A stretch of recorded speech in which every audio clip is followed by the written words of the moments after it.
ఇప్పుడు PRP, platelet rich plasma injections చాలా కామన్గా యూజ్ చేస్తున్నారు.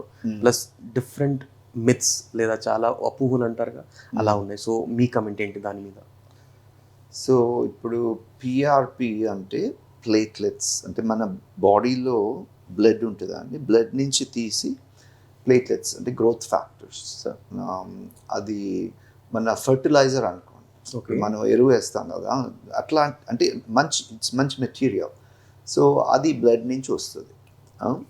వచ్చి ఇప్పుడు మన బ్లడ్లో ఉన్న ప్లేట్లెట్స్ ఇప్పుడు మన బాడీలో చిన్న చిన్న డ్యామేజ్ ఉంటే రిపేర్ చేస్తుంది. ఇప్పుడు కట్ అవటం కానీ హీల్ అవ్వాలన్న ప్లేట్లెట్స్, తర్వాత స్టెమ్ సెల్స్ అని కూడా ఉంటాయి బాడీలో. స్టెమ్ సెల్స్ అంటే మన బోన్ లోపల ఉంటాయి, మూలికలాగా. సో పిఆర్పి అనేది గ్రోత్ ఫ్యాక్టర్స్. స్టెమ్ సెల్స్ ఏంటంటే ఇంకా పిఆర్పి కన్నా స్ట్రాంగ్.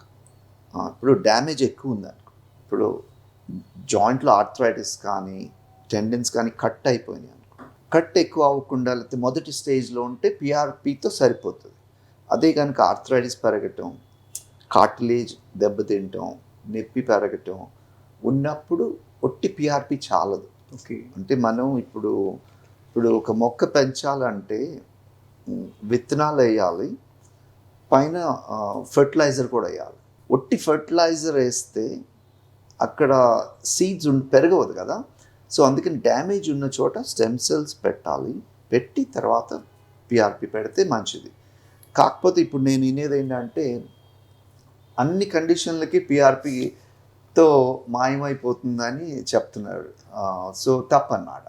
ఇప్పుడు డాక్టర్లుగా మేము కానీ సైన్స్ మాట్లాడకూడదు.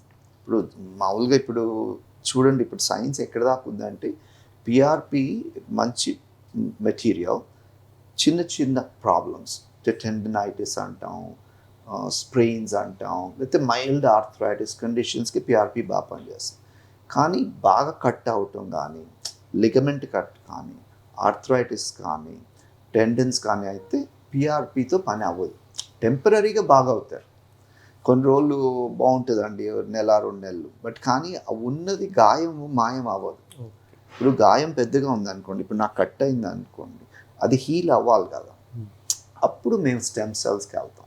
బాడీలో మన బోన్ మ్యారో అని ఉంటుంది, బోన్ మ్యారో నుంచి తీసి పెట్టాలన్నమాట. సో ఇప్పుడు ఇండియాలో కానీ ఎక్కువగా చూసేది ఏంటంటే మొదటి స్టేజ్లో వచ్చేవాళ్ళు తక్కువ ఉంటారు, బాగా పెరిగిన తర్వాత వస్తారు. వాళ్ళకి పిఆర్పీలు పనిచేయవు.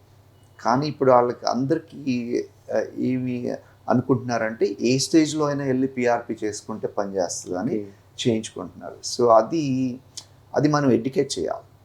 పిఆర్పి చేసేది టెంపరీ అండి, దీని మూలాన మీకు మొత్తం మాయం అవ్వదు అని మా బాధ్యత. ఇప్పుడు పేషెంట్ నా దగ్గరికి వస్తే నేను అది చెప్పాలి. అదే నేను తప్పుగా చెప్పాను అనుకోండి, లేదు పిఆర్పి చేసుకుంటే అంత బాగా అవుతుంది, అది తప్పు కదా, అది చేయకూడదు అన్నమాట.